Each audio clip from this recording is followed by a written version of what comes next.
Alrighty, let's hear Russ yap. I know a lot of you hate Russ, but I guess we just gotta listen. You know how many superstars we would have if that's all it took was 100 grand? Yeah, if you had exactly, that's the formula. You know what I mean? You're a new artist. A lot of people get it twisted where they say, oh man, if I can just get this music to Russ and he's gonna love it, my life is gonna change. It's like, then what? Like, what would I do for you? What are you gonna do? Yeah. It's like, I can't make people like your shit. Or you can't make them like they still gotta do the work. Yeah, I can give you 100 grand. Yeah. Right now. You do that. You don't even know what to do with it. Right. And it's also like 100 grand's not gonna make you be a superstar. You know how many superstars we would have if that's all it took was 100 grand? Yeah, if you had to. It usually takes at least $1 million to break a new artist, but he's right. Even if you were given the money to do X, Y, and Z, you wouldn't even know where to start. Like, for the most part, you need to get radio spinners, you need to get like the streaming boost, you need to get this boosting on your streams. There's so many different avenues and things that you need to have in place when you're going to be pursuing this music thing. And the majority of people don't have a clue. Exactly, that's the formula. You know what I mean? Like, okay. But let's say that though. Okay, well let's just, for argument's sake, brand new artist, or even 10 grand or 1K. How do they put that money to work? Because I know back then, you and Bugus, you guys spent 5K to build out the studio. Yeah. Right? Yeah. And an amazing thing that you talk about. That was like 2,500. Yeah. What's that? It was like 2,500. It was like 2,500? Yeah. Okay, there you go. Right. And it was a simple setup just to record. Yeah. But you own the means of operation. Right. That's mandatory. Right. If you're an artist and you don't have the studio in the house, you are bullshitting. Straight up. Straight up. Like, what? You can't even get in as many reps as I can. Yeah. You know? And you don't need a crazy expensive, you don't even need that setup. You know? Like, what does an artist need today? You need a mic, your fucking laptop. You don't even need speakers, dog. Like, when I record in hotel rooms, I don't even use speakers. I don't have a mic stand. I hold the mic. I got the audio interface and I got my laptop. That's it. I made Ain't Nobody Take My Baby Like That, platinum. Crazy. In a hotel room in Toronto. I love your affinity for Toronto, sir. Yes. Yes, yes. It's a good city. Yeah, man. I mean, you work with a lot of people from Toronto, from, you know, Aaron Paris. Yeah. Brilliant. He just scored the trailer.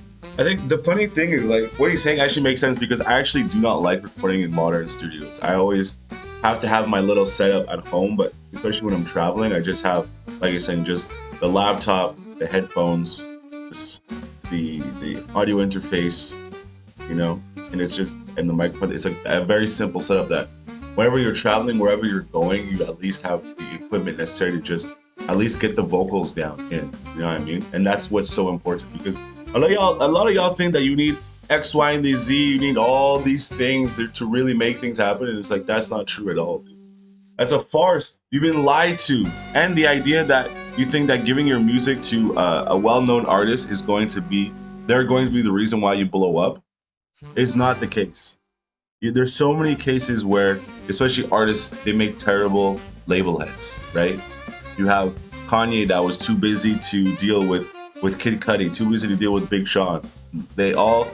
Both of those artists had to take their own music into their own hands and essentially deal with the promotion because Ye was too busy on tour, especially during that era. I believe it was the Glow in the Dark tour. Oh, of course he did. Yeah. Shout out Aaron He's Paris, a genius, man. bro. He's a genius. Yeah. Strings from Paris. Yeah. Fire. Did you have him on tour? Yeah. Of course. Yeah. Yeah. He's great. I remember seeing him on Instagram. We had like 10,000 followers. That's how I found him. Doing just the being videos. a nutcase in his room, playing every instrument. Playing every It's instrument. Like, bro, Same. you're an alien. Where are you at? Yeah. And then I know, you know, Boy Wonder. Of course. Jesse. Yeah. You had Justin Ozuka on Santiago. I love Justin Ozuka. Yeah, he's dope. I just had coffee with his brother like 2 months ago. George. Yeah. Yeah, that's cool, man. Yeah. Shout out to George Yakuza, bro. Those brothers, they have some bangers, bro. They have some bangers. Hold up.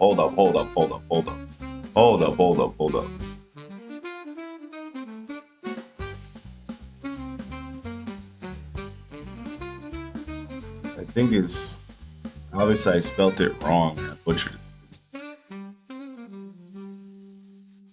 I believe it's George. George has that one song from back in the day that was a bang. What's the track? Oh, I can't even find it because I'm spelling the names wrong. Anyway, let's get back to it.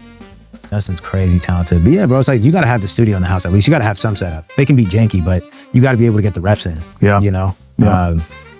There's no way around that. Now, if somebody does have a budget of, let's say, $10,000, what do we? So obviously, own the means of the operation for the studio. What are 10 grand. We're gonna assume like you have other ways to pay your bills outside of this 10 grand. Yes. Because for some people, it's like, dog, put that 10 grand towards your life. Yes. so you have peace of mind. Fair enough. So you can create from a like clear-headed, you know what I mean? But let's just assume like this is just some extra shit. I don't super believe in ads like that, just because I think that ads only work if it's a moving train, you know? Meaning like, if you have something that is organically moving and then you spend some money on it. Correct. Yeah. But like, you can't, believe me, I've spent far more than 10 grand on ads for a song that wasn't organically moving and it didn't make it move. Even bigger, yeah. No, because people didn't like the song like that. Yeah. You know what I'm saying? Yeah. So with 10 grand for a new artist, I would say put that towards visuals. I would say try to, you know, get your, like I said, song a month with visuals. And if you got 10 grand, try to get some crispy shot for a rack, you know? Yeah. So at least you got 10 songs with 10 visuals, right? You got 10 months figured out. Hopefully by that 10 months is up, your music is generating a little something, you know? Here's the disclaimer, the music has to be great. Yeah. Yeah. That's the shit that like nobody like People talk about your story, yeah, and they're like, yeah, but it's like, I had resisted for years saying that. Because it feels mean. You know what I mean? But it's like, for me, right? 99% of the time why artists are not blowing up, it's the music is not good enough. That's the harsh reality. That's just the truth. Yeah. And the issue is, yeah, the issue is that a lot of people are not willing to accept the realities of that their music is not as good as what they think it is. And so they're caught up in this loop of just putting out record after record after record, spending all their hard-earned money, investing into their craft. And I understand from that perspective, the person has this sense of belief. They truly believe that this is the thing, this is going to pop, this is what I was meant to do. But unfortunately, sometimes that just is not the case. You know what I mean? and I get it, no artist ever thinks it's the music, you know? And I can say confidently, my first 11 projects, the music was not good enough until like Colorblind, Pink Elephant, so like project 9 and 10. Before then, it was literally not good enough. This is me saying it. At the time, I thought it was. Of course, you couldn't tell me it wasn't. I thought that was the greatest shit ever. But deep down, I kind of knew. You knew? Yeah, because I would play like my first project and I would, you know, so zoomed in on it, like this is the hardest shit ever. And then I would go listen to the Marathon or like Take Care, and I was like, but is it? This sounds really good. Like, this sounds a lot better than that shit. And so like, you know, I had to just convince myself that's all good. Like, I'm on my way though. Like, I know I'm dope. Like, you know, just hype yourself up. But the music has to be great. And a lot of people's shit is not great. And that is the reality. And it sucks. It's a shitty thing. Like, you love music, you want to do it. But if it's not good enough, it doesn't matter how much work you're putting in. I think we got to stop with that shit. This whole like, oh, if you just work hard, you'll make it. No, you won't. It's not true. Sometimes your shit isn't good. I know people who have put out 1,000 songs and they're all ass. And so that person is not anywhere. They're not being real with themselves. He's worked harder than me. Yeah. You know what I mean? Yeah. So I think There it is. Gary Vee has this amazing, like, it's like a random YouTube video I saw like years ago. Somebody came up to him and was like trying to be a YouTuber. And they had asked him like, you know, I've put out 130 videos or 200 videos or whatever it was, and I'm not seeing any results. And I thought his advice to that person was so good. He said, I'm going to tell you something that I'm paraphrasing. I'm going to tell you something that I don't usually tell people, but you need to switch it up. You clearly have enough product out there that has given you enough research to let you know you're doing something wrong. You know what I mean? And for me, it just rang so true. Like, I don't know, maybe that person just needs to make different videos, or maybe they don't need to be doing that career at all. But I know for me, when I put out 11 projects and there was no results, I knew innately that I was doing something wrong. Because I really believed the music was good enough. So I was like, all right, well, I'm doing something wrong with the approach then, with the release, which is what led to the Song of the Week. Which is a stepping stone for you, right? Because you have the research. But you're actually looking, it's like, okay, why? You're not trying to fool yourself. No.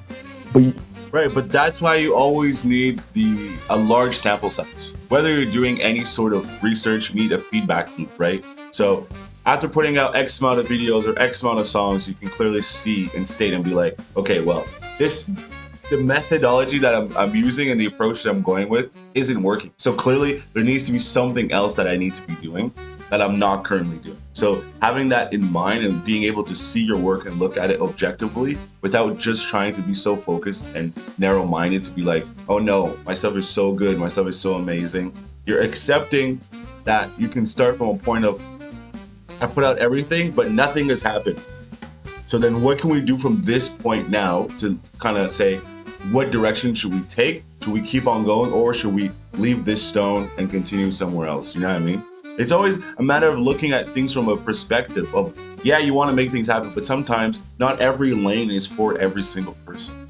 You're sitting here being like, I know the music is good. It's not great. It's not connecting. Why? Yeah, right. I'm trying to figure this out. Yeah. And I also think, you know, we got to stop with this, like, if you don't make $1 million a year off your music, you're not successful. Like, bro, if you're like, it's too black and white. Mm-hmm. Artists need to be cool with, like, I'm not saying they're not, but there needs to be more information out there and more sort of reassurance that, hey, bro, you can make 70 grand in the year. And that's awesome. You made it. Yeah. Like, if you're paying your bills off of music, you made it. 100%. Simple as that. I don't give a fuck what anyone says. Yeah. You know? Yeah. And I feel like that should be considered a win too. No, that's a fact. It can't just be a win if I'm charting on Billboard or if I'm like selling out shows. Only so many spots for that. Yeah, man. bro. It's like, nah, man. Like, not everyone. There's people who play basketball professionally who make 60 grand a year. Yeah. That's lit though. Yeah, you're doing what you Not like. everyone's gonna make 40 mil a year. Yep. You know? Yep. Yeah, but that's the, what do you call that? It's the hyper, that's what we sort of pedestalize, right? It's this hyperbolic idea that, yeah, if you're not making millions of racks, millions of dollars, then for some reason you're not actually as successful as you're supposed to be, quote unquote. But he's completely right. If you're making that kind of bread off of your music, you're chilling, dude. Why would you even need to worry about, oh, did I make it? How big can I get? It's like, at that point, once you start looking at the numbers like that, you're really just looking at things that are vanity, bro. So you just have to be comfortable with yourself and say to yourself, yo, are we doing what we need to be doing? Am I feeding my family? Am I still able to go to the studio? Can I now think from a spot where it's like, I'm not thinking about that there's money missing. I'm thinking from a spot now that it's like, I'm actually financially comfortable, and now I can actually just focus on the art versus having your thought process running around thinking about all the different bills that are unpaid. You know what I mean?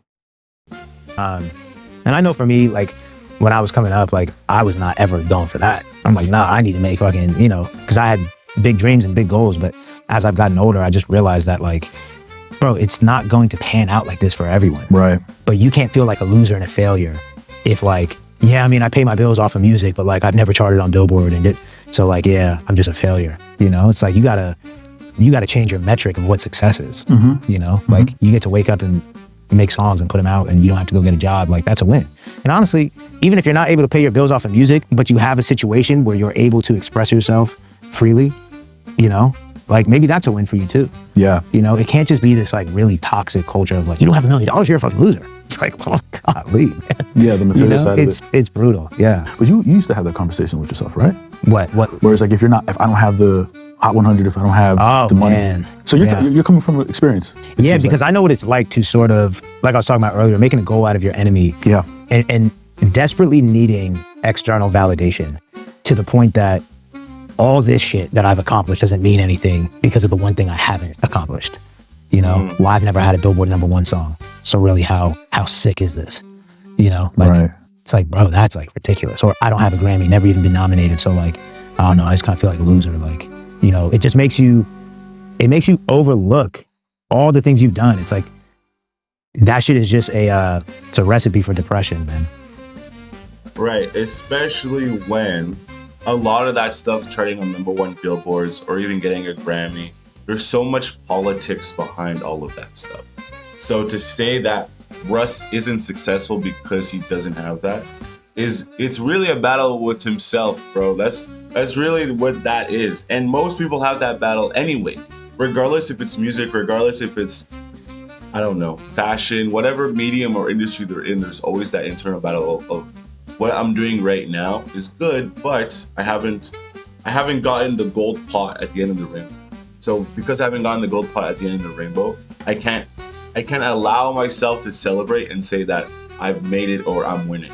And that's a bad place to look at anything when you really take a look at it, because you're not allowing yourself to essentially to be grateful of your own blessings, first off, right? And then secondly, you need to sort of start to accept that, like you were saying before, everyone's metric of success has to be different because we can't all be superstars. So we have to be content. We have to kind of change this idea of the stupid hustle culture that, especially that America has, that is like kids at 12 years old are now thinking that they're complete waste of life because they don't have $1 million. And it's like, what 12-year-old needs $1 million? What is he going to do with $1 million, dude? Buy $1 million worth of Beyblades? It doesn't make any sense. So yeah, that's what I'm saying. I'm telling y'all, it's like everybody's idea of what it means to make it artistically. I think that is what needs to change. And on that, let's conclude the video there, guys. If you want to watch the full video, I linked it in the description. Ciao.